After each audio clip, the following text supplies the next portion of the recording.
Bonsoir à tous. Ce soir, un texte connu, puisque le jeune homme riche qui vient voir Jésus et qui lui pose la fameuse question « Que dois-je faire pour hériter la vie éternelle ?» Donc ce soir, nous n'allons pas tout voir le passage, nous allons voir que la moitié, et nous verrons l'autre moitié la semaine prochaine, donc sur un deuxième volet, parce que ça aurait été trop et nous aurions été obligés de passer sur pas mal de détails. Alors nous allons quand même passer sur des détails, mais nous allons voir quelques-uns d'autres. Voilà. Donc, 4 textes rapportent que cette question a été posée à Jésus, à savoir, que dois-je faire pour hériter la vie éternelle? On nous parle d'un jeune homme riche, dans Matthieu au chapitre 19, on nous parle d'un jeune homme riche encore, dans Marc chapitre 10, on nous parle d'un docteur de la loi, dans Luc chapitre 10, et on nous parle d'un chef religieux, a priori, dans Luc chapitre 18. Le fait déjà que dans Luc, il y ait 2 passages qui nous parlent de cette question posée à Jésus montre qu'il y en a au moins 2 fois différentes. 2 personnes ont posé cette question à Jésus. Alors en fait, oui, 3 textes parlent du même événement. C'est Matthieu, Marc et Luc chapitre 18 qui parlent du même événement. Donc ce jeune homme riche est aussi un chef religieux. Voilà. On va le voir plus en détail. Donc nous allons lire dans Luc chapitre 18. Alors forcément, vous verrez, nous allons faire référence aux autres, évidemment, mais pas complètement parce que ça aurait pris plus de temps. Donc on va juste reprendre quelques notions, quelques idées complémentaires ou supplémentaires qu'apportent les autres évangiles par rapport à Luc. Donc Luc chapitre 18, des versets 18 à 27, c'est ce qui va être notre référence de lecture ce soir. Un chef interrogea Jésus et dit « Bon maître, que dois-je faire pour hériter la vie éternelle ?» Jésus lui répondit « Pourquoi m'appelles-tu bon? Il n'y a de bon que Dieu seul. Tu connais les commandements. Tu ne commettras point d'adultère, tu ne tueras point, tu ne déroberas point, tu ne diras point de faux témoignages. Honore ton père et ta mère. J'ai, dit-il, observé toutes ces choses dès ma jeunesse. » Jésus, ayant entendu cela, lui dit « Il te manque encore une chose. Vends tout ce que tu as, distribue-le aux pauvres, et tu auras un trésor dans les cieux. Puis viens et suis-moi. » Lorsqu'il entendit ces paroles, il devint tout triste, car il était très riche. Jésus, voyant qu'il était devenu tout triste, dit qu'il est difficile à ceux qui ont des richesses d'entrer dans le royaume de Dieu. Car il est plus facile à un chameau de passer par le trou d'une aiguille qu'à un riche d'entrer dans le royaume de Dieu. Ceux qui l'écoutaient dirent « Et qui peut être sauvé ?» Jésus répondit « Ce qui est impossible aux hommes est possible à Dieu. » Amen. Ce soir, nous allons regarder juste des versets 18 jusqu'au passage où Jésus, ayant entendu cela, lui dit « Il te manque encore une chose. » On va s'arrêter juste avant. Quand il dit Jésus, voilà, Jésus ayant entendu cela. On va s'arrêter là pour ce soir. Et on verra la suite, donc, la semaine prochaine. Matthieu, chapitre 19, verset 16. On prend le début. « Et voici, un homme s'approcha et dit à Jésus, « Maître, que dois-je faire de bon pour avoir la vie éternelle ?» Marc, chapitre 10, le rapporte d'une façon différente. « Comme Jésus se mettait en chemin, un homme accourut, et se jetant à genoux devant lui, « Bon maître, lui demanda-t-il, que dois-je faire pour hériter la vie éternelle ?» Et Luc, chapitre 18, dit « Un chef interrogea Jésus et dit, « Bon maître, que dois-je faire pour hériter la vie éternelle ?» Il y a des petites différences, en fait, dans ces textes, et on va les comprendre, évidemment, et on va voir pourquoi il y a des petites différences. Un homme, Eis, dans Matthieu, chapitre 19, dans Matthieu, on va dire. Ça veut dire, littéralement, quelqu'un, quelqu'une. Ce n'est pas forcément défini comme masculin, d'ailleurs. C'est quelqu'un, une personne. Dans Marc, c'est aussi un homme, c'est-à-dire quelqu'un, une personne. C'est pas un groupe, il n'est pas représentant d'un groupe non plus, c'est vraiment lui, individuellement, qui est venu à Jésus. Un chef, tis auton arkon. C'est une expression. Tis, un parmi les autres. Ça, c'est un petit peu différent, donc c'est bien un homme, mais c'est un homme parmi auton arkon. Auton lui-même. On va voir pourquoi. Et arkon, ça va être très intéressant, un chef, un magistrat. Donc littéralement, c'est un des chefs ou des magistrats. Il est venu lui-même. Peut-être un chef de synagogue. Si on prend les références de Matthieu chapitre 9, Marc 5 et Luc 8, c'est exactement arkon qui est utilisé pour désigner le chef de la synagogue. Donc a priori, il s'agirait d'un chef de synagogue, d'un responsable religieux, spirituel de l'époque. Arkon vient de archo, qui lui-même vient de arché. Alors c'est important puisque arché, c'est ce qui est le principe, le modèle, l'archétype d'ailleurs. On dit bien l'archétype, le modèle. Donc ça veut dire que cet homme avait une très grande responsabilité en tant que chef religieux, chef de synagogue. Il devait être un modèle. Il était un modèle pour les autres, cet homme-là. Luc indique ici, par cette expression, tis auton archon, qu'un dignitaire, connu ou reconnu comme étant vraiment représentant du peuple, en tout cas de la religiosité judaïque, est venu de lui-même, c'est pour ça qu'il met auton, contrairement à, vous savez, vous vous souvenez de ce passage où certains sont venus lui dire, mais de la part d'autres, nous savons que tu ne regardes pas à l'apparence, que tu regardes au cœur. Bon. Lui, il est venu de lui-même, il avait envie, lui, de venir voir Jésus, vers Jésus, mais il ne précise pas lequel. Il dit l'un de ceux qui, mais il ne précise pas lequel. On va voir qu'il y a une raison. Il y a une raison particulière. Parce qu'il aurait très bien pu le préciser, dire lui qui s'appelle un tel, il est venu voir Jésus. Il ne le précise pas. Alors d'abord, de toute façon, on sait bien que la parole de Dieu ne dévoile pas la vie de certaines personnes, et là, en l'occurrence, il y a une spécificité. Luc, pourquoi est-ce qu'il ne le définit pas? Eh bien, on va voir que c'est tout simplement parce qu'il écrit son évangile à Théophile. Alors, il a écrit non seulement l'évangile, mais aussi les actes des apôtres à Théophile. Ça va avoir une petite importance tout à l'heure. Luc a tout organisé son évangile, donc son texte, pour écrire un personnage, Théophile. Pourquoi? Et qui est Théophile surtout? Alors, il y a eu énormément de choses écrites sur qui pouvait être Théophile. La conclusion de la majorité, c'est de dire que Théophile est un symbole de quelqu'un d'important, symbolique. En fait, il s'adressait à personne. Alors, je ne vais pas rentrer dans les détails pourquoi ils en arrivent à cette conclusion. Nous, on va voir que la parole de Dieu est bien plus précise que ça, et on va voir pourquoi et comment. Donc, je vais faire une grosse parenthèse, parce que c'est vraiment très important pour bien comprendre le passage que nous étudions ce soir, et je dirais même pour bien comprendre l'évangile de Luc, dans son unité, pour le comprendre. Qui est Théophile?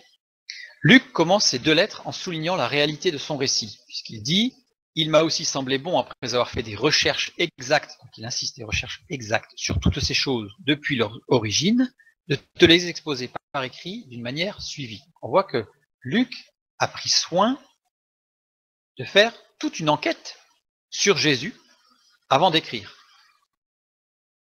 Luc, et dans Acte 1, pareil. Théophile, j'ai parlé dans mon premier livre de tout ce que Jésus a commencé de faire, d'enseigner dès le commencement. Il est très précis là. C'est très précis ce que j'ai écrit. Acte 4, car nous ne pouvons pas ne pas parler de ce que nous avons vu et entendu. Parce que Luc était le secrétaire de Paul, donc c'est lui qui a, sous la dictée de Paul, écrit et choisi certains mots techniques pour les actes des apôtres. Et donc là, il emploie cette expression, car nous ne pouvons pas ne pas parler de ce que nous avons vu et entendu. C'est très important cette expression, parce que dans la pratique linguistique du judaïsme de l'époque de Jésus, c'est-à-dire du 1er siècle, et des premiers siècles de notre ère, donc jusqu'au à peu près 4e siècle, l'écriture de la Myrna, les termes vus et entendus ont une résonance légale précise. C'est-à-dire que c'est une expression juridique. Vous savez, c'est comme nous dans les phrases, quand vous entendez quelqu'un qui vous dit je fais ceci nonobstant ceci. Nonobstant, en fait, c'est un terme qui est surtout utilisé par les juristes et par les avocats. Donc dès que quelqu'un emploie ce mot, on sait qu'il joue, je dirais, dans le légal et le juridique. Voilà. Et bien ici, vu et entendu, ça veut dire que Luc joue dans le légal. C'est quelque chose de juridique, c'est un terme juridique qu'il emploie. Toujours employé en relation avec le témoin, non seulement d'un événement, mais aussi de paroles et d'enseignements. C'est-à-dire que vu et entendu, c'est toujours employé par rapport à un témoignage. Luc veut écrire un témoignage de ce que Jésus a fait, donc il emploie dans les actes, mais il emploie ces termes vu et entendu. Luc établit et structure son évangile sur des bases juives et sur l'Ancien Testament. Vous savez, parfois certains disent l'évangile le moins juif, on va dire, c'est Luc. Pourquoi? Parce que Luc était un médecin helléniste, donc de formation grecque, alors que Matthieu, Marc et Jean sont des juifs Or, si on regarde bien, et on va regarder légèrement, mais rapidement, mais on va vite se rendre compte que Luc est certainement le plus juif des évangiles. Donc Luc va structurer son évangile complètement sur des bases juives et sur l'Ancien Testament. Luc 1, 11 à 21, nous voyons la scène se rapproche de celle qui annonce la naissance du personnage de l'Ancien Testament, c'est la naissance de Jésus, avec l'ange qui se révèle à Marie et qui lui dit « tu vas être enceinte », etc. Donc, Isaac, Samson et Samuel. Là, je fais une bêtise. Là, c'est Jean, pardon. C'est la révélation à Jean, je crois. Par rapport à Zacharie, dans le temple. Vous savez, c'est la même chose. Anne, pour Samuel, était dans le temple. On a la même structuration, en fait, de l'annonce qui va être faite à Élisabeth de la naissance de Jean. Ça veut dire que Luc insiste sur quelque chose d'exceptionnel, mais de divin, en référence à l'Ancien Testament. Les descriptions d'événements surnaturels sont associées à des figures importantes dans l'histoire juive. C'est-à-dire qu'à chaque fois qu'il y a un événement exceptionnel de la part de Jésus, surnaturel on va dire, Luc va toujours faire attention à le relier à un personnage de l'Ancien Testament. De ces pierres-ci, je peux vous dire que Dieu peut susciter des enfants à Abraham. Automatiquement, dès qu'il y a une référence à un miracle ou une action puissante de Jésus-Christ, dans l'évangile de Luc, il y a une référence à l'Ancien Testament et à un personnage de l'Ancien Testament. Luc 4.2, par exemple, Luc dit que Jésus s'abstint de toute nourriture et de toute boisson pendant son jeûne de 40 jours, comme Moïse et Élie. À chaque fois, les détails donnés par Luc permettent soit explicitement, soit implicitement de relier ce qu'il a dit à ce qui était dans l'Ancien Testament. Luc fait toujours l'effort de relier à l'Ancien Testament. Toujours. L'apparition d'anges et leurs messages font entièrement partie de la pensée juive en ce qui concerne l'idée messianique. Dans toute la pensée juive et l'Ancien Testament, en fait, la révélation angélique, donc divine, par le messager qui est l'ange, fait toujours référence à un événement messianique. Et Luc va insister sur la révélation angélique de Jean et de Jésus à Élisabeth, respectivement, et Marie. Luc chapitre 3. Le baptême de Jésus rapporté par Luc rappelle l'expérience du prophète Ézéchiel dans Ézéchiel 1.1. Dans sa structure, on ne va pas l'étudier, mais c'est Ézéchiel 1.1. Tout événement surnaturel, donc avec le ciel qui s'ouvre et la colombe qui descend, fait référence à quelque chose de l'Ancien Testament. Jean baptise Jésus, les cieux s'ouvrent et la colombe descend de façon spectaculaire. Dieu parle, Jésus est reconnu et son œuvre commence, comme dans Ézéchiel 1.1. La tentation suit le jeûne. Dans l'évangile de Luc, c'est une précision. Seuls les Juifs pouvaient savoir que Luc fait référence à Exode 34, 28 et 1 Roi 19, 8, je vous laisserai lire pour gagner du temps, et qu'une appréciation totale des tentations devait être basée sur Deutéronome 6 à 8. Chapitre 6 à 8.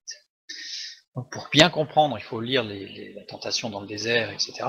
Et en parallèle, ou juste avant ou juste après, enfin, faites comme vous voulez, lisez Deutéronome chapitre 6 à 8 et Exode 34 et 1 Roi 19. Et vous allez voir tout de suite une sorte de calque qui va se superposer pour montrer que, non pas que Jésus a copié, mais qu'il y a des choses messianiques qui sont préparées d'avance dans l'Ancien Testament, et Luc va montrer et démontrer de façon très précise que tout est réalisé. Mais tous ces détails pour vous montrer que Théophile ne peut pas être un grec, ne peut pas être un romain quelconque. Parce que pour que Luc ait écrit son texte de manière aussi précise, basée sur l'Ancien Testament, c'est que Théophile est forcément un fin connaisseur de la parole et de l'Ancien Testament. Il fait un large emploi, ça c'est très important, du principe traditionnel juif, de l'argument et de la preuve tirée de la règle des deux témoins. Les références bibliques, ça c'est fondamental, on la trouve partout. Dans le Talmud, dans la Myrna, dans toutes les études de la Torah, vous avez systématiquement une mise en relation de deux témoins. L'un des témoins est la parole de Dieu, bien entendu, et l'autre témoin peut aussi être la parole de Dieu dans un autre passage. Mais ça veut dire qu'il faut forcément deux témoins. Ça va être très important. Très très important, y compris pour comprendre ce qui s'est passé pour le jeune homme riche. Ce principe est fréquent avant le 1er siècle dans les groupes d'études de la Torah. Parmi les preuves avancées par Luc, on trouve les paroles des prophètes, c'est un témoin, l'inspiration divine, ça peut être un autre témoin, et les miracles qui jouent un rôle considérable, peuvent être un autre témoin, un témoin, comme dit Jésus à un moment donné, quand il dit, je te le dis, tes péchés sont pardonnés, lève-toi et marche, tout le monde s'offusque, les religieux s'offusquent, oh, il a dit que ses péchés sont pardonnés. Et Jésus leur dit, qu'est-ce qui est plus facile de dire, tes péchés sont pardonnés, ou lève-toi et marche. Et évidemment, qu'en tant qu'humain, c'est plus facile de dire tes péchés sont pardonnés, même si c'est pas vrai. Alors que lève-toi et marche, ça va vite se voir si c'est pas vrai. Et là, Luc va mettre en avant le miracle, qui est la preuve de ce qui a été dit avant, donc le témoin, comme le petit témoin lumineux. L'excellent Théophile, nommé ainsi par Luc, verset 3 du premier chapitre, devait certainement être un juif de haut rang et d'une grande richesse. C'était un riche, il a dit que ce jeune homme riche. Donc c'était un jeune, riche, et d'une très très grande culture juive. Pour que Luc soit aussi précis, parce que c'est à Théophile qu'il écrit. Alors bien sûr, c'est aussi à nous. Mais là, en l'occurrence, l'évangile de Luc est adressé à ce Théophile. Date de rédaction supposée de l'évangile de Luc. On dit de 40 à 140 après Jésus-Christ, sachant que toutes les exégèses ou les études d'aujourd'hui tendent à montrer que les évangiles ont été écrits très tardivement et que c'était une réécriture d'une culture orale qui aurait été véhiculée, enfin bref, je vous en passe, vous devez connaître mieux que moi peut-être. Donc on nous dit que c'est plutôt vers la fin du siècle, voire début du siècle puis suivant, que les évangiles ont été écrits, en particulier l'évangile de Luc. Alors je dis de 40, parce que je suis très large, comme ça je parle vraiment de toutes les sources que l'on peut avoir. Existe-t-il dans l'Empire romain un homme important appelé Théophile?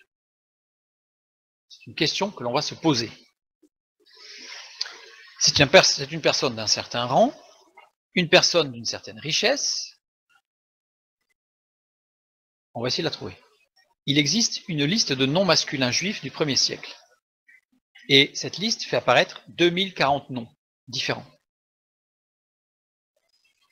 Alors comment cette liste a été établie? Je crois que je l'ai mis, voilà. Liste dressée à partir des diverses sources, donc les écrits de l'historien juif Flavius Joséphée, le Nouveau Testament, la littérature rabbinique, ainsi que les papyries et les inscriptions diverses retrouvées. Toutes les sources sont bonnes pour essayer de voir quels étaient les prénoms, enfin les noms, à l'époque il n'y a pas de noms et de prénoms, donc les noms utilisés au 1er siècle. Et on en tire une liste de 2040 noms. Et le nom de Théophile apparaît 3 fois. Flavius Joséphée nous dit qu'un homme du nom de Théophile a servi comme grand prêtre de 37 à 41 après Jésus-Christ. Il appartenait à la plus importante et la plus riche famille juive. Maintenant, c'est la règle des 2 témoins, vous savez. Si on n'a qu'un seul témoin, bibliquement, je dirais, si on prend le Deutéronome, c'est pas valable. Alors, il y en a un deuxième témoin, ce sont les fouilles archéologiques.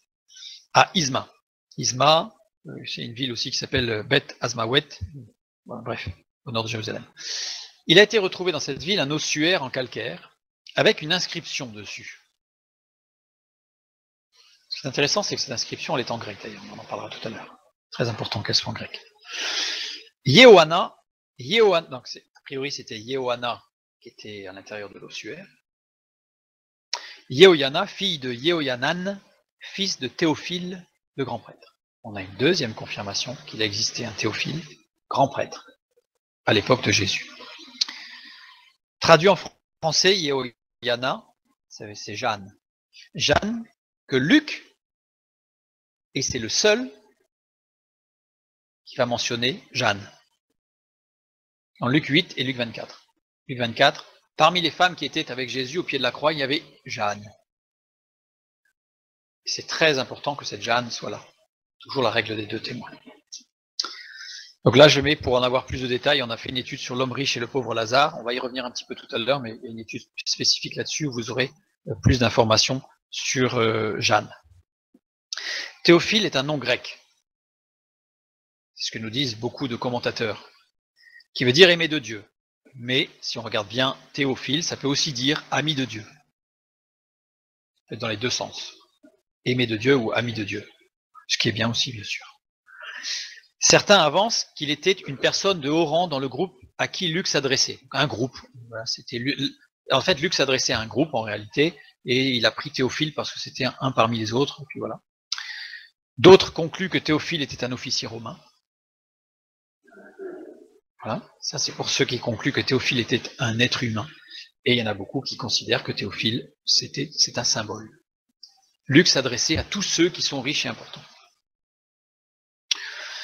Si je regarde bien, rien n'empêche que le porteur de ce nom, Théophile, soit le grand prêtre qui, désigné par le procurateur, puisqu'à l'époque, on va le voir un petit peu après, mais à l'époque de Jésus, ce sont les Romains qui désignaient le grand prêtre, ce qui évidemment offusquait énormément les juifs religieux de l'époque. Enfin, pas tous, parce qu'il y en a certains qui se trouvaient ça très bien, puisqu'ils faisaient partie de la même famille, tout allait bien. Mais c'était le procurateur romain qui nommait le grand prêtre. Et en fait, rien n'empêche que ce grand prêtre, nommé par le procurateur, soit un officier romain qui s'avérerait être un juif. Rien n'empêche, enfin, l'un n'empêche pas l'autre. L'un n'empêche pas l'autre, au même titre que Flavius Joséphée est juif et a servi les Romains en tant qu'historien, et même de négociateur d'ailleurs dans l'attaque de Titus en 70, enfin de 66 à 70, Flavius Joséphée a joué un rôle d'intermédiaire et de négociateur important. C'est un juif. Théophile le grand prêtre. Donc, à l'époque du Second Temple, c'est ce que je disais, le grand prêtre, c'était le chef religieux d'Israël et du Temple. C'est le chef, c'est la référence, le grand chef. À la tête de la théocratie et le représentant officiel de la nation. Donc, auprès des dirigeants perses, ça c'est avant les Romains, plus tard, auprès des Romains, à partir de où Israël a été envahi par Rome, par les Romains. Ce grand prêtre se distingue des prêtres ordinaires. Il a quelque chose de particulier, ce grand prêtre. Sinon, on ne l'appellerait pas le grand prêtre. Il a quelque chose de particulier. C'est le seul autorisé à offrir un sacrifice expiatoire sur l'autel intérieur du temple. Et c'est le seul autorisé à entrer dans le Saint des Saints. Donc c'est un homme très particulier. Son service le plus solennel se fait le jour des propitiations, évidemment, une fois par an. Et lorsqu'il est rempli correctement, le service permet de racheter les péchés de toute la nation juive. Imaginez comment cet homme était respecté. Il n'était pas vénéré, il était respecté, parce qu'il était le représentant de la grâce. C'est pour ça que l'Épître aux Hébreux va nous dire que Jésus-Christ est le grand souverain, le souverain par excellence, souverain sacrificateur. Pourquoi? Parce qu'il est nôtre, il est rentré une fois pour toutes dans le temple, et il a assumé lui-même le sacrifice. Donc ce grand prêtre, eh bien, c'était celui qui permettait à la nation juive d'obtenir le pardon de Dieu. Donc c'est quelqu'un de très important. Ce grand prêtre est nommé à vie. Ça va être important pour comprendre Théophile, ce qui s'est passé. Il est nommé à vie.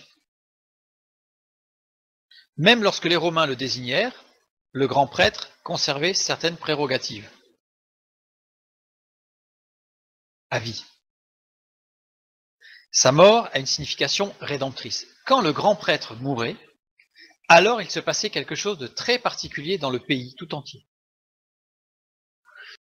Les personnes poursuivies pour homicide involontaire et qui ont trouvé refuge dans une autre ville sont autorisées à revenir chez elles après la mort du grand prêtre sans craindre d'être arrêtées. Quand le grand prêtre, c'est pour ça que Jésus-Christ est comparé au grand prêtre, au souverain sacrificateur, parce que c'est la même personne, un grand prêtre et souverain sacrificateur. Eh bien, Jésus est mort pour la rédemption, et en tant que grand prêtre, souverain sacrificateur, il a racheté les élus une fois pour toutes. Il a racheté ceux qui viennent à lui une fois pour toutes. Et donc le grand prêtre, quand il mourait, eh bien, ceux qui étaient accusés d'homicide involontaire et qui avaient fui, vous savez, dans les villes du Lévitique, villes refuges, eh bien, pouvaient revenir, ils n'avaient plus aucune crainte à avoir, ils étaient absous. Alors, ça c'est vrai, y compris, alors, faut quand même, j'ouvre juste une toute petite parenthèse. Le grand prêtre, on a vu qu'il était nommé à vie. Mais il peut ne pas exercer son exercice de grand prêtre à vie. Il y a énormément de grands prêtres qui ont été nommés grands prêtres, qui ont exercé en tant que grands prêtres, pour les plus courts c'est 6 mois et d'autres c'est plusieurs années, et à un moment donné, soit parce qu'ils sont âgés, soit parce que, on va le voir pour diverses raisons, ils arrêtent leur sacerdoce, ils gardent le titre de grand prêtre, et quand c'est un ancien grand prêtre qui décède, il y a la même chose, parce que c'est un homme qui représentait la grande prêtrise. Donc voilà, donc ça veut dire qu'il ne fallait pas forcément attendre que le souverain sacrificateur meure, mais ça pouvait être un ancien qui a arrêté son sacerdoce, et à ce moment-là, c'était la même chose. Luc 1,3, il est parlé de l'excellent Théophile. Excellent, kratistos. Kratistos, ça veut dire le plus haut, le plus fort, le plus excellent. C'est le seul terme qui pouvait correspondre à un grand prêtre, puisqu'il est le plus. C'est le grand prêtre. Théophile, on a vu que c'était un nom grec. Ce qu'il faut savoir, c'est que le grec était largement utilisé au 1er siècle en Israël. Certains nous disent que les évangiles ont été écrits en araméen et que ça a été traduit ensuite en grec. Nous allons démontrer maintenant que les évangiles ont été écrits en grec, dès le départ. C'est très important par rapport à l'inspiration du texte biblique. L'inscription au-dessus de la croix a été rédigée en grec, en latin et en hébreu. Donc si ça avait été écrit en grec, en latin et en hébreu, c'est que ces trois langues étaient lues par la majorité des gens. La grande majorité des inscriptions funéraires est rédigée en grec, y compris l'ossuaire dont on a parlé tout à l'heure, c'était en grec. Quasiment tous les ossuaires sont écrits en grec. Or, sur une pierre tombale ou sur un ossuaire, on ne va pas écrire dans une langue que personne ne comprend. On va, au contraire, mettre l'épitaphe dans une langue que tout le monde, y compris les gens du peuple, les gens les plus simples qui viendraient sur ce lieu de recueillement, pour pouvoir lire. Or, tout était écrit en grec. Ça veut dire que la population lisait le grec. Jésus a grandi à Nazareth, juste à côté d'une ville grecque qui s'appelle Séphoris. Et si on regarde bien la carte de l'époque, il y avait beaucoup de villes grecques tout autour. Ça veut dire qu'on a l'impression que le grec c'était quelque chose de très un petit peu, peut-être par-ci par-là dans une bibliothèque, peut-être, il y avait quelques-uns qui lisaient le grec. Pas du tout. C'est pas comme en France, au Moyen-Âge, le latin. Mais le latin, c'était quelque chose de réservé pour l'élite. Là, le grec, c'était pour tous, la preuve. On le retrouve partout. On le retrouve partout. Après la mort et la résurrection de Jésus, les disciples ont prêché et rédigé leur évangile en grec, parce que le grec était plus lu que l'araméen. Si les disciples avaient voulu garder secret dans leur petite cellule juive les évangiles, à ce moment-là, ça aurait été en araméen, certainement. Mais là, puisque tout le monde lisait le grec, puisque tout ce qui avait trait d'ailleurs à la mort et à la vie était en grec, eh bien les évangiles ont été écrits en grec. Et parfois on entend des gens qui disent oui, mais le grec était très peu utilisé. Absolument pas, puisqu'on le retrouve partout. Donc, je ne vais pas m'étendre, parce que ce serait plus long, mais il y a énormément de choses qui montrent que tout le monde parlait grec. Le lisait en tout cas, et le parlait. Peut-être pas l'écrire, mais le parler et le lire. Rien de surprenant que beaucoup de grands prêtres de cette époque aient porté des noms grecs. En fait, si on regarde la liste des grands prêtres de l'époque, j'ai regardé, eh bien il y en a beaucoup qui portent des noms grecs. Il n'y en a pas que un, Théophile. D'ailleurs, si vous regardez des documents officiels sur la liste des grands prêtres, vous verrez Théophile. On parlera tout à l'heure un petit peu plus en détail encore. Luc s'adresse aux grands prêtres. Luc ne s'adresse pas à n'importe qui. Il a écrit son évangile, sa lettre, pour le grand prêtre. Imaginez, la référence des références, tout en haut là. Celui qui est le garant de la connaissance de l'Ancien Testament. Et là, on comprend bien pourquoi Luc a fait très attention que tout soit en lien avec l'Ancien Testament, que tout utilise des bases fondamentales juives, du double témoin, Deutéronome, Exode, etc., etc. Donc l'évangile de Luc est très, très précis. Luc écrit une lettre irénique au grand prêtre. Alors irénique, ça veut dire pour la paix, pour la promotion de la paix, pour faire la paix, pour être en paix avec les personnes. Donc c'est pour expliquer une situation, non pas pour dire moi j'ai raison, toi t'as tort, pour dire voilà la situation, de telle sorte à ce qu'on puisse s'accorder, se mettre d'accord et être en paix. Ouais, donc c'est ça, irénique. Donc l'évangile de Luc, en fait, s'adressant au grand prêtre, qui était, je dirais, le judaïsme était en guerre contre le christianisme, dès le départ. La preuve, Jésus a été crucifié sur la terre d'Israël, par les Romains, et les Juifs, par l'humanité. Mais Luc s'efforce de montrer que le christianisme, c'est pas une nouvelle religion, c'est l'accomplissement des prophètes, des promesses de l'Ancien Testament. Et il lui annonce et lui explique que de nombreuses prophéties se sont accomplies, d'où toutes ces références à l'Ancien Testament. Explicites et implicites. C'est-à-dire que si on les regarde bien, on verra que quasiment tous les textes de Luc font référence à des textes de l'Ancien Testament pour montrer que quand Jésus dit « tout est accompli », oui, tout est accompli. L'accomplissement des prophéties était d'un intérêt majeur pour Luc.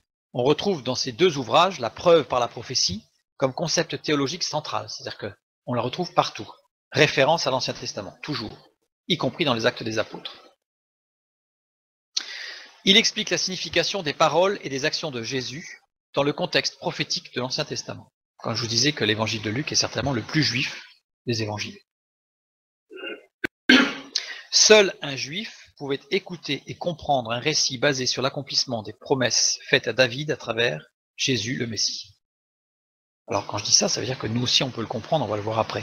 Mais l'objectif de Luc, d'où ces détails qui nous échappent, et sûrement que de nombreux détails nous échappent encore, et nous échapperont encore. On va le voir pourquoi un petit peu plus loin. Ce grand prêtre connaissait Jésus. C'était pas tout nouveau ce que lui disait Luc sur Jésus.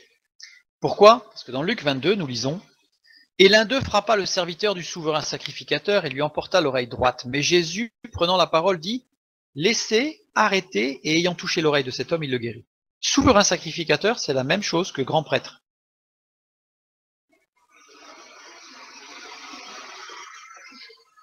C'est la même chose que grand prêtre. Donc, sachant que grand prêtre, on était de père en fils, il y a des dynasties de grands prêtres, on parlera un petit peu tout à l'heure encore, et donc forcément, dans sa famille, ça s'est su. Surtout que le grand prêtre de l'époque de Jésus, qui a à l'arrestation de Jésus, c'était un frère de Théophile, on va le voir tout à l'heure. C'était son frère. Donc, je ne sais pas si vous avez un jour un miracle avec une oreille coupée, et puis vous avez un homme qui vient, qui recolle l'oreille, je pense que vous en parlez dans la famille, quoi. Le repas de famille suivant, forcément, ça fait partie des sujets de discussion. Donc Théophile était au courant de ce Jésus de Nazareth qui avait recollé une oreille. Enfin, en fait, si on prend le texte, elle n'était pas coupée, elle était juste, elle était pendante. C'est-à-dire en fait, elle était entaillée, mais elle n'était pas complètement coupée. Le terme grec, c'est Luc, est très précis puisque c'est bien un thème où l'oreille n'était pas détachée, donc il a recollé l'oreille qui était pendante.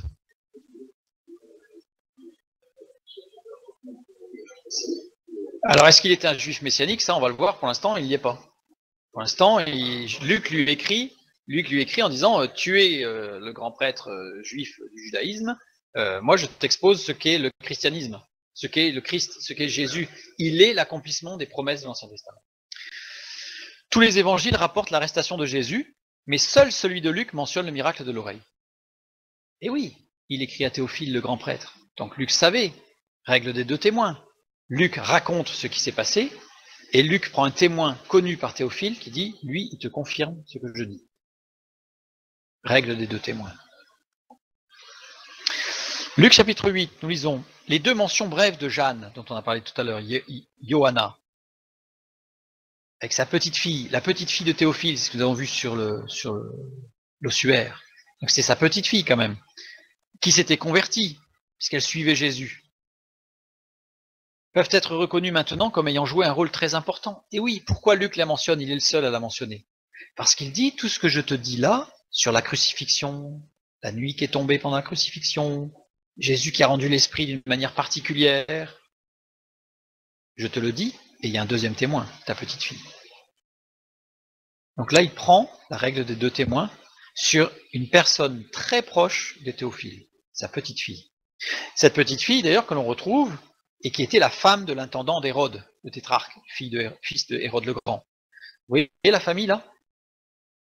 Tout gravite là. Luc chapitre 16. Théophile le grand prêtre avait 4 frères, dont Éléazar, un frère qui s'appelait Lazare, qui servit lui aussi comme grand prêtre avant. Il fut banni et mourut dans la misère dans la rue à la porte de ses frères, ce Lazare-là. Pour ça que Luc est le seul à rapporter le texte de Jésus qui dit « Je vais vous dire quelque chose, il y avait un pauvre Lazare ». En fait, quand Luc rapporte ça, il rapporte ce qui s'est passé aux frères de Théophile. Et quand on prend tout le texte dans le Talmud et dans Flavius Joséphée, on se rend compte que ce Lazare, qui était grand prêtre, a été banni par ses frères, qu'il est mort dans la rue, qu'il avait des ulcères, que les chiens venaient lécher ses ulcères, ça on trouve ça dans Flavius Joséphée.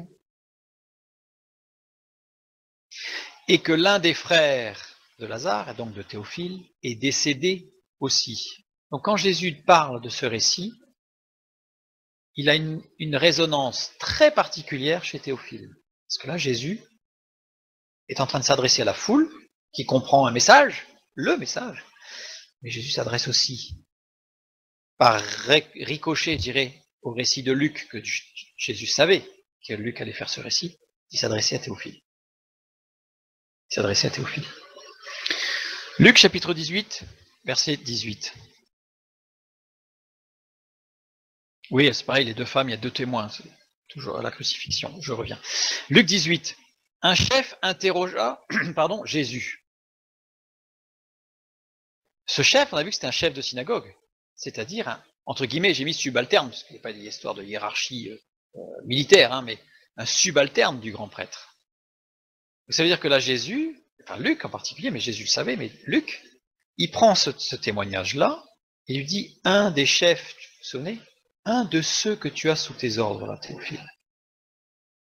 Je raconte son récit, et lui, c'est le deuxième témoin. Encore la règle de deux témoins. En fait, Luc va prendre énormément de l'entourage de Théophile. Règle des deux témoins. Donc, ce jeune homme riche, c'est quelqu'un que connaît très bien Théophile. D'où, je dirais, la non-nécessité de le nommer. Luc fait exprès, parce qu'il n'est non plus agressif vis-à-vis de Théophile. On a vu qu'il a écrit une lettre irénique, c'est-à-dire une lettre pour la paix. Il n'est pas là pour lancer, pour mettre le feu, pour mettre de l'acide, du vinaigre sur des plaies. Juste là pour mettre la lumière sur l'œuvre de Christ. On va le voir après. Flavius Joséphée nous dit que ce Théophile était le fils de Anne le grand prêtre, celui dont il est parlé dans la parole de Dieu.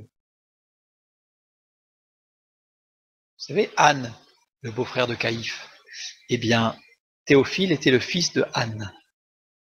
Si vous prenez les listes des grands prêtres, vous allez voir Théophile, fils d'Anan. Anan, c'est Anne. Il exerça ses fonctions donc de 37 à 41.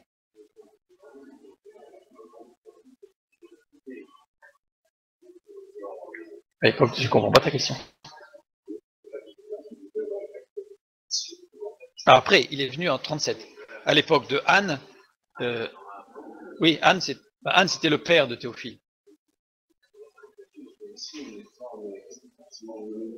Ah si, c'est nominatif. Certains pensent que c'est généraliste, mais la parole de Dieu, Luc, s'adresse à un homme, l'excellent Théophile, et quand on regarde bien le contexte biblique, historique que l'on a à notre portée aujourd'hui, eh bien on se rend compte que c'est plus que très précis.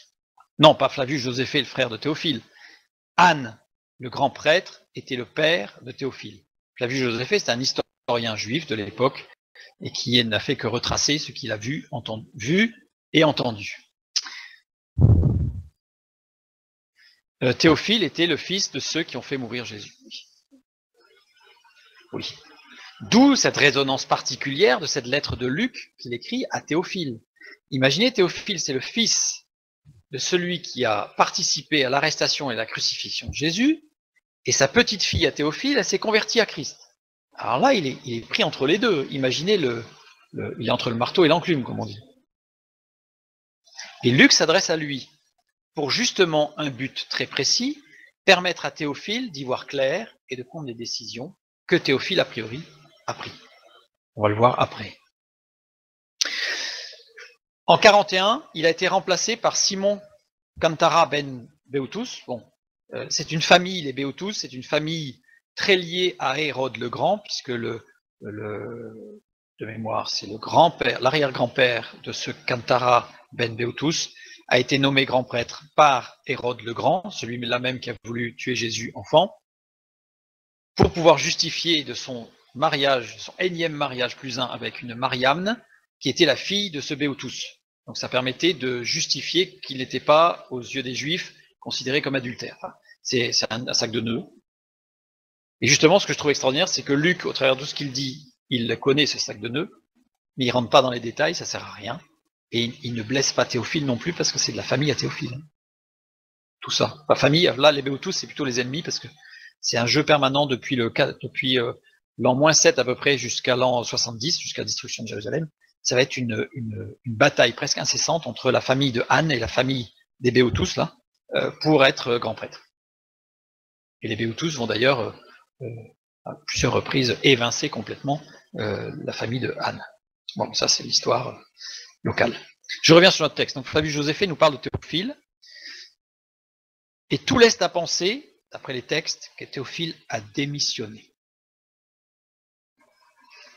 Ma pensée, c'est ma pensée cette fois-ci que je livre là, pour une petite parenthèse que je vais refermer vite, Théophile s'est converti. Parce que la seule raison pour laquelle un grand prêtre démissionne, sachant qu'il est mort bien des années après, puisqu'a priori il est mort au moins 22 ans après, donc ça veut dire qu'il n'avait aucune raison de démissionner, il n'était pas malade, il n'était pas, parce que s'il avait été très malade avec une maladie incurable, il aurait pu être considéré comme impur, donc il aurait été obligé d'arrêter ce sacerdoce. Mais là, ce n'était pas le cas, il n'a jamais été mentionné dans aucun texte, ni talmudique, ni de Flavius Joséphée, ni aucun autre texte que, en fait, il n'était malade, donc il n'était pas, a priori il n'était pas. Surtout qu'en général, quand un grand prêtre démissionne ou ne peut plus exercer, on donne la raison, parce qu'on justifie que cet excellent homme cesse son activité. Donc on justifie pour montrer que ce n'était pas par adultère ou par péché. C'était vraiment pour une raison particulière. Or, pour Théophile, c'est le seul, on ne dit rien. On ne dit rien. L'évangile de Luc a été écrit entre 37 et la mort de Théophile, puisqu'il écrit à Théophile. Il ne pouvait pas écrire après que Théophile soit mort. Déjà, on coupe l'herbe sous les pieds de tous ceux qui disent que l'évangile de Luc a été écrit à la fin du siècle, voire bien plus tard. Forcément, l'évangile de Luc a été écrit au début du siècle. Tout laisse à penser qu'il a été écrit pendant que Théophile exerçait. Je ne vais pas faire la démonstration par rapport au texte biblique, mais d'après l'expression utilisée par Luc, tout laisse à penser que Théophile était en exercice, donc ça veut dire que l'évangile a été écrit avant 41. Et ce qui est encore intéressant, Luc le dit lui-même, il s'est inspiré des autres écrits. Il s'est inspiré des autres évangiles. Ceci montre que les évangiles et les actes ont été écrits avant 63. Les autres évangiles ont certainement été écrits avant 40 et les actes des apôtres avant 63. Pourquoi 63? Parce que c'est la date présumée dans certains textes, parce que bon, faut toujours se méfier un petit peu, de la mort de Théophile. L'excellent Théophile. Voilà. Donc, une preuve, je dirais, irréfutable, parce que là on a survolé, mais on peut aller beaucoup plus dans le détail. Vous avez une écriture récente des évangiles, en grec, révélée de Dieu, et d'une précision divine. Dans sa présentation, Luc a observé le principe traditionnel juif de l'argument et de la preuve, supporté par de nombreuses citations de l'écriture pour démontrer que la puissance de Dieu a rendu possible tout ce que Théophile a vu et entendu. Bon, c'est ce qu'on a vu tout à l'heure. Donc c'est un texte qui est écrit pour Théophile. En réalité, la signification concrète d'un certain nombre de passages ne pouvait être comprise que par ce dernier, que par Théophile. Vous voyez l'histoire de... Alors, on le sait aujourd'hui, mais je suis convaincu qu'il y a d'autres choses que Luc a écrites qui correspondaient exactement à la vie de Théophile et dont on n'a pas conscience. Vous voyez ce que je veux dire? Tout est très précis. Alors, aujourd'hui, on a les éléments suffisants pour comprendre que l'histoire de Lazare, c'était de la vie, c'est quelque chose de concret, c'est pas une pure parabole comme ça imaginée, quelque chose de concret de la vie de Théophile. Jeanne, c'est la vie concrète de Théophile. J'en profite pour une petite parenthèse, vous savez, certains commentateurs nous disent bon, Jeanne, pas très utile, Jeanne. On peut être quelqu'un de très discret et être fondamental dans le plan de Dieu.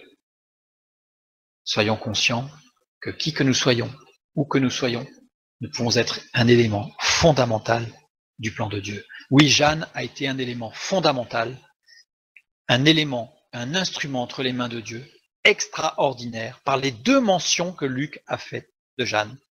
C'est certainement des éléments qui ont permis à Théophile sa conversion, et donc d'être l'un des premiers religieux juifs à se convertir. Ce n'est pas ce Lazare que Jésus a ressuscité, ce n'est pas le même. Lazare que Jésus a ressuscité, c'est le frère de Marthe et de Marie, c'en est un autre. Là, on parle bien du frère de Théophile, le grand prêtre, c'est-à-dire le fils de Anne, le souverain sacrificateur. Oui, c'est vrai qu'au bout d'un moment, il aurait fallu faire un petit schéma, un petit arbre généalogique de tout le monde. Là. Le plus extraordinaire dans le texte de Luc, et donc dans toute la parole de Dieu, bien entendu, mais là on parle du texte de Luc, je voulais vraiment faire cette petite parenthèse ce soir, marque de la perfection de l'inspiration divine du texte, c'est qu'il peut être lu par un païen, par un juif, d'origine grecque, un juif imprégné de la culture biblique, et aussi par le grand prêtre. Imaginez ce texte qui peut être lu par tous, de tous les temps, être compris par tous, de tous les temps, avec des effets de relief extraordinaires pour certaines personnes en particulier. Seul Dieu peut écrire un livre complet, un assemblage de livres complets. La Bible, là on a survolé quelques exemples de l'évangile de Luc, mais nous pourrions passer la nuit entière sur l'évangile de Luc, puis une autre nuit sur l'évangile de Matthieu, puis une autre nuit sur Marc, puis une autre nuit sur Jean, et on n'aurait pas fini parce qu'il y aurait tous les autres livres. C'est extraordinaire. La marque de l'inspiration divine se voit dans l'intelligibilité universelle du texte. Extraordinaire. Extraordinaire. Revenons, fermons cette grande parenthèse sur l'évangile de Luc, sur Théophile, mais ça c'est très important pour comprendre qui est ce jeune homme riche. Et pourquoi Luc a donné quelques détails sur ce jeune homme riche.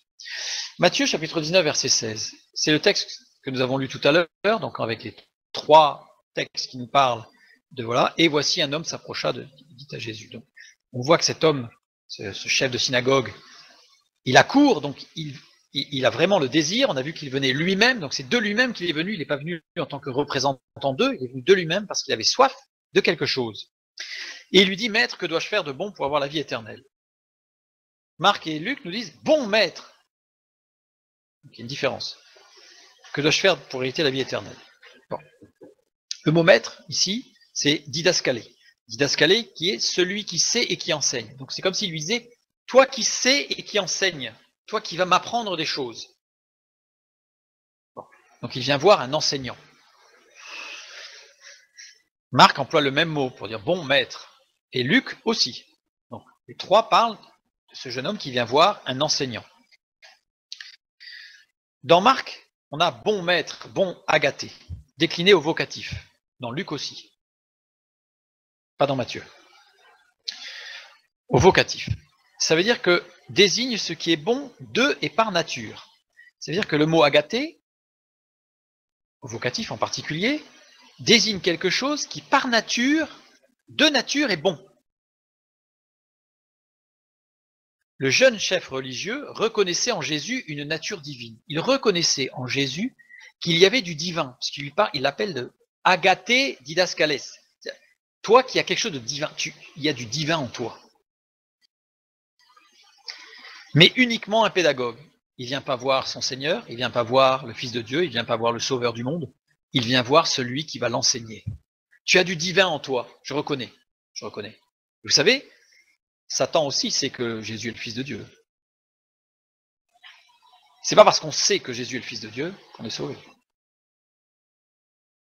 Le savoir ne sauve pas. Et donc ce jeune homme, par ce terme, bon maître, il reconnaît en Jésus qu'il y a quelque chose de divin, mais comme il emploie le mot de didascalé, il vient voir un enseignant. Et c'est intéressant, puisqu'il lui dit, c'est Matthieu qui nous permet de voir, de dire, que dois-je faire de bon pour avoir la vie éternelle? Et là, c'est agathon. Agathon à l'accusatif, décliné à l'accusatif, et non pas au vocatif, bien entendu. Le jeune homme voulait devenir bon de et par nature, par les œuvres. Qu'est-ce que je peux faire de agathès, donc quelque chose qui va m'approcher du divin pour que moi-même je devienne divin?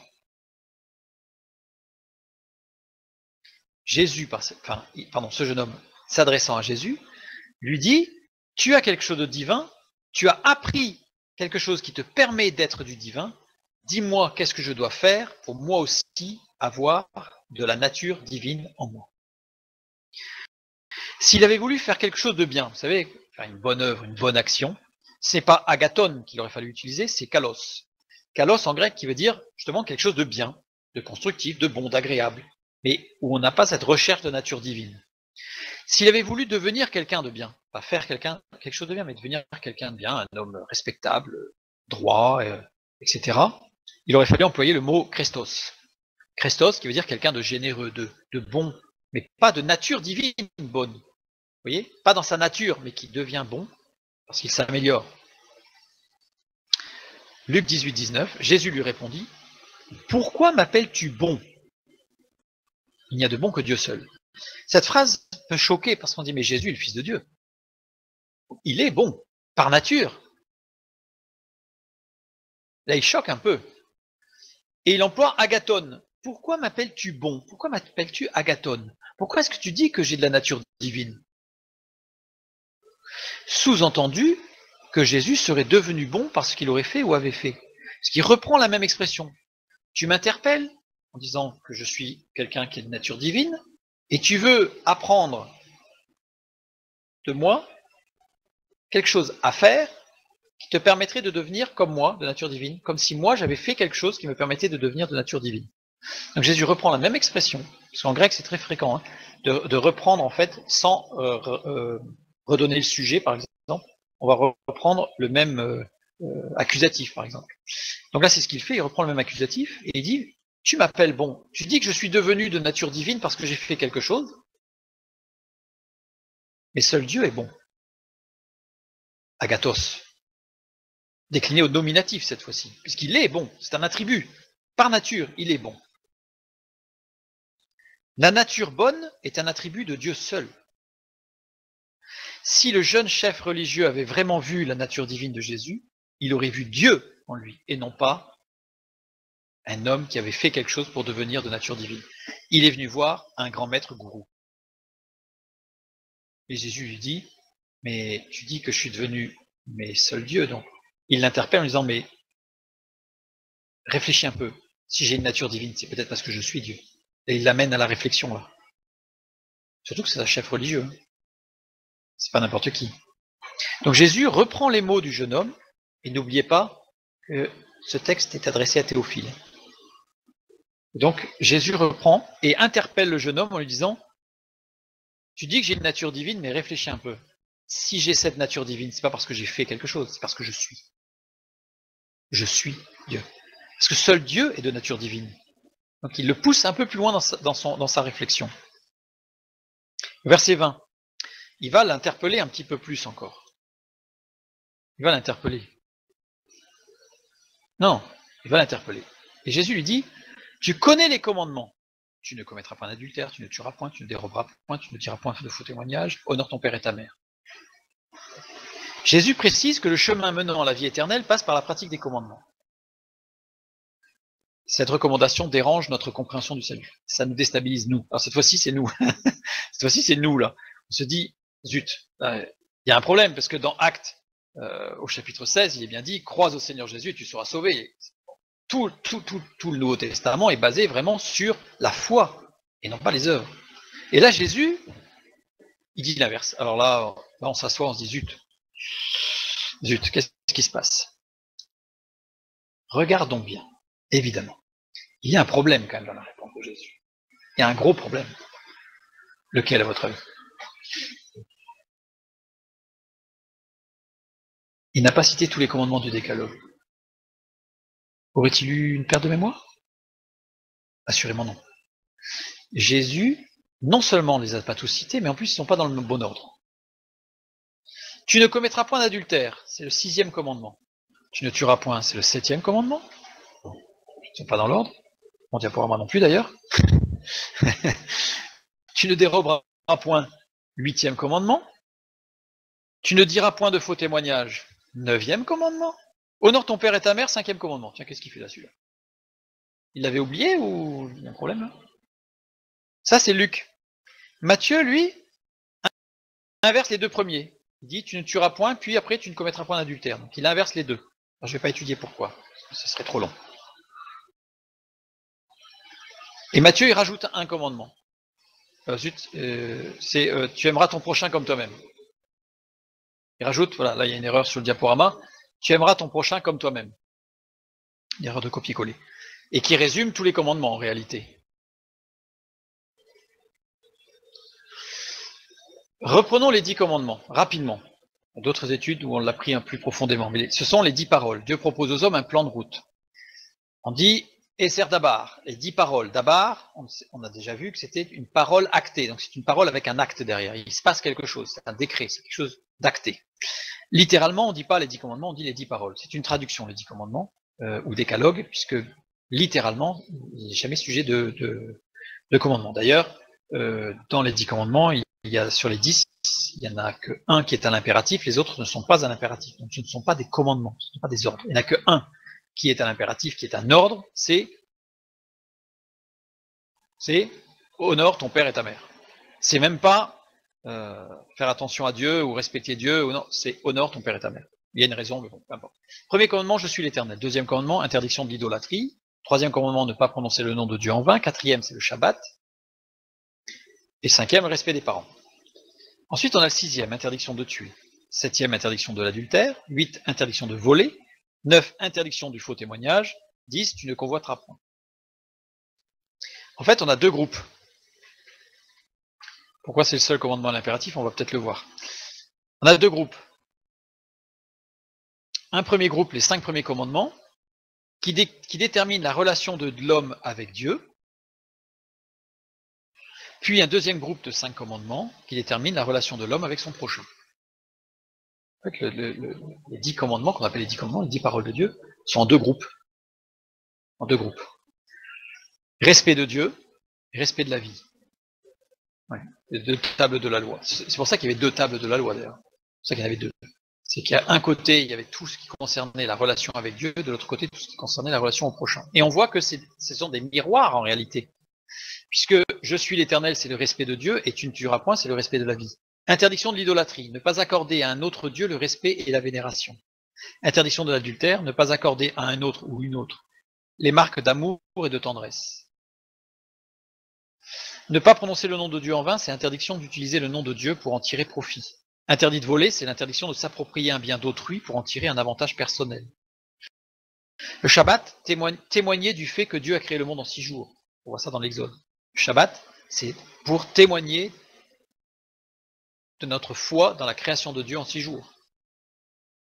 Interdiction de faux témoignage, interdiction de porter un faux témoignage concernant une affaire humaine. Donc c'est un témoin, ça. C'est encore le témoignage. Le respect des parents, le rôle des parents, former leurs enfants à la connaissance de Dieu. C'est le rôle numéro 1 des parents. Remarquez bien que c'est pas écrit, le rôle des parents, c'est d'amener les enfants à Dieu. Le rôle des parents, c'est de former leurs enfants à la connaissance de Dieu.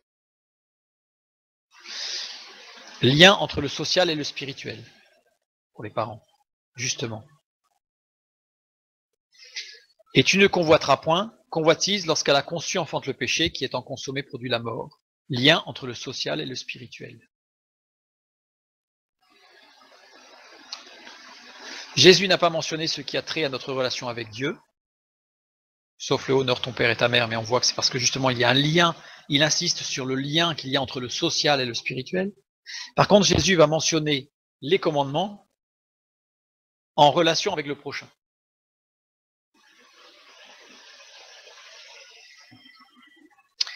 C'est comme si Jésus disait au notable, à ce jeune homme riche, ce jeune chef de synagogue, je ne doute pas que tu pries tous les jours. Je suis sûr que tu te rends régulièrement au temple pour offrir des sacrifices. Je sais que tu te laves fréquemment les mains pour les garder pures. Je sais aussi que tu révères Dieu du fond du cœur. Mais tu sais, beaucoup d'hypocrites font aussi toutes ces choses.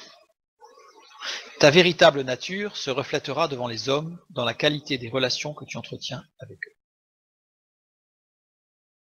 Vous savez, j'ai lu un jour un témoignage d'un jeune homme qui s'est converti et qui a dit en son témoignage, le premier être vivant qui a vu ma transformation, qui a vécu ma conversion, c'est mon chien.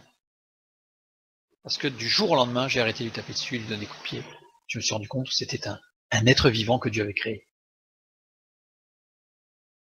Quelle relation on a avec notre entourage? Est-ce que on reflète la gloire de Dieu? Notre véritable nature se trouve dans notre relation à autrui. Pas dans le temps de prière, le temps de lecture de la parole, mais dans la relation qu'on a avec autrui. D'où la relation fraternelle nécessaire pour justement, il y a une expression qui dit, qui n'est pas biblique, mais qui dit les cailloux, c'est en se frottant les uns aux autres qu'ils deviennent galets. Je vous donne un commandement nouveau, Jésus qui parle. Aimez-vous les uns les autres.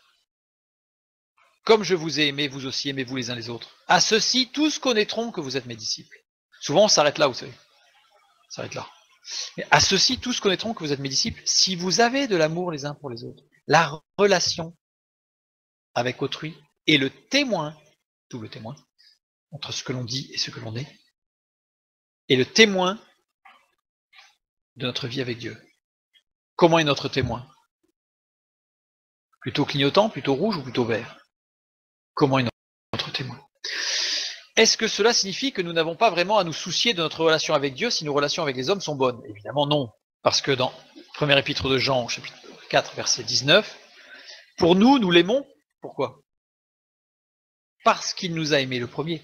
Nous sommes capables d'aimer Dieu et notre prochain par voie de conséquence, parce que lui nous a aimés le premier. Et verset 12, personne n'a jamais vu Dieu.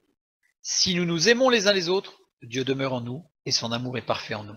La preuve, le témoignage entre ce que nous disons, il y a le double témoin, il y a ce que nous disons et ce que nous vivons avec les autres. Jésus amène le jeune homme à se rendre compte de ses limites. Il lui donne justement les commandements de la relation sociale pour lui dire, mais est-ce que tu penses que ta relation sociale, elle est au top?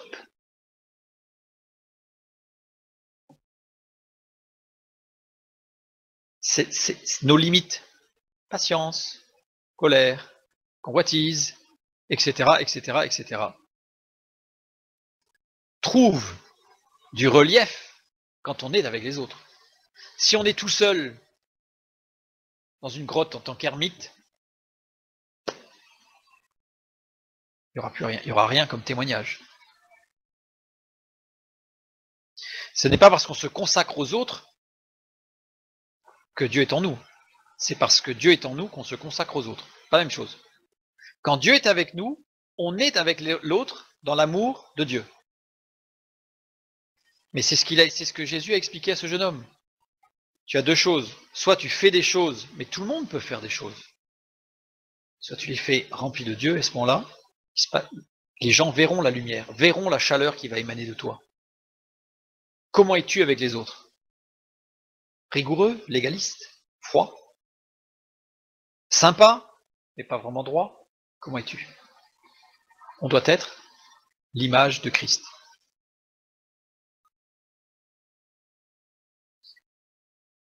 Nous devons être remplis de l'Esprit pour vivre par l'Esprit.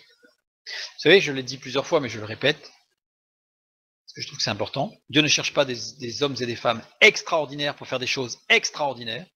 Dieu cherche des hommes et des femmes tout à fait ordinaires pour faire des choses tout à fait ordinaires de façon extraordinaire. De façon extraordinaire, c'est-à-dire dans l'amour, dans la patience, dans la bonté, bref, dans les fruits de l'esprit. Dans les fruits de l'esprit complet. J'en continue. C'est le jeune homme qui répond. J'ai, dit-il, observé toutes ces choses dès ma jeunesse. Alors là, il va franco, là. Fort, là. Jésus essaye de l'amener à une prise de conscience du décalage. Et il dit, oh, pas de problème. Pas de problème. Pour moi, nickel. Je suis à fond.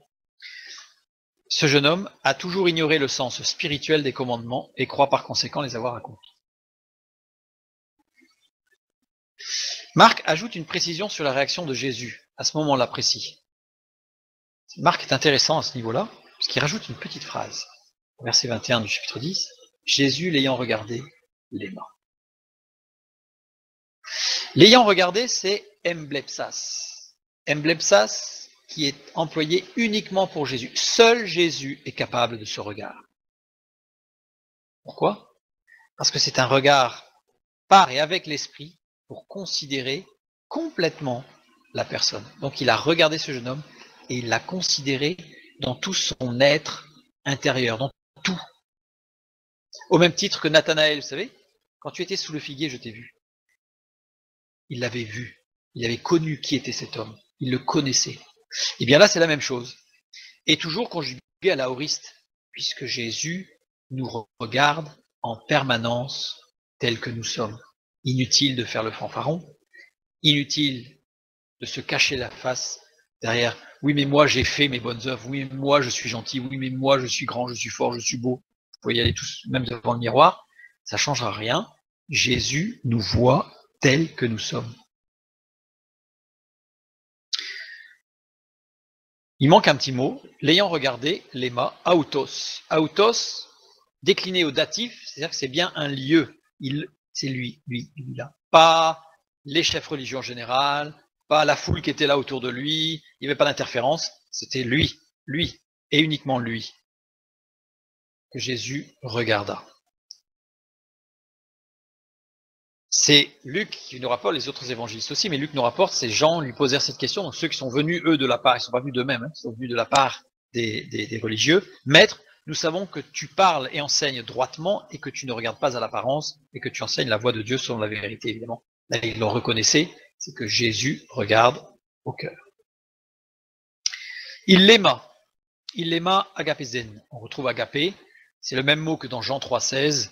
Car Dieu a tant aimé le monde qu'il a donné son Fils unique, afin que quiconque croit en lui ne périsse point, mais qu'il ait la vie éternelle. Dans cette relation avec ce jeune homme riche, ce chef religieux, chef de synagogue, lui aussi grand connaissant de la parole de Dieu, eh bien Jésus lui montre que Dieu l'aime.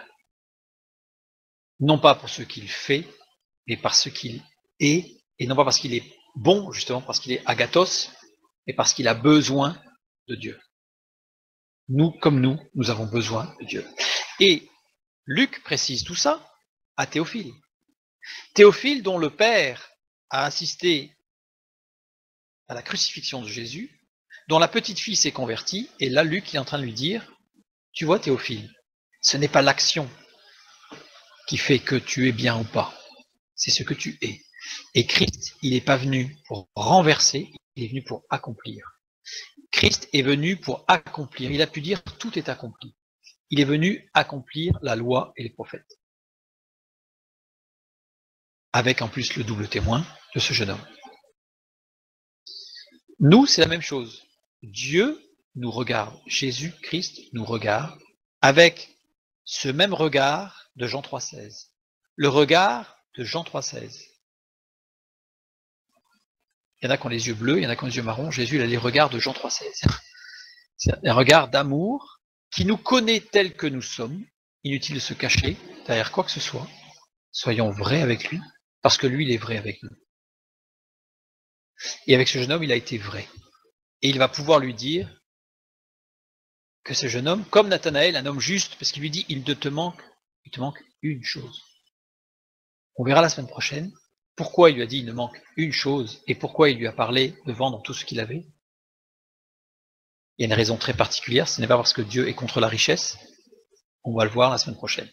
Mais là, il a amené ce jeune homme sur un terrain de la réflexion personnelle, non pas de la justification, mais de la réflexion personnelle, par rapport à la relation qu'il a avec autrui, qui est en réalité le reflet de notre relation avec Dieu. Et ce n'est pas parce que nous sommes bons avec autrui, kalos, que nous sommes bons avec autrui, que nous sommes bons agathos avec Dieu, mais si nous sommes agathos, alors nous serons kalos, c'est-à-dire nous serons bons avec les autres. Et Dieu regarde au cœur, il ne regarde pas au fait si nous sommes bons ou pas avec les autres, il regarde ce que nous sommes en réalité à l'intérieur. Que Dieu vous bénisse et à la semaine prochaine pour la seconde partie.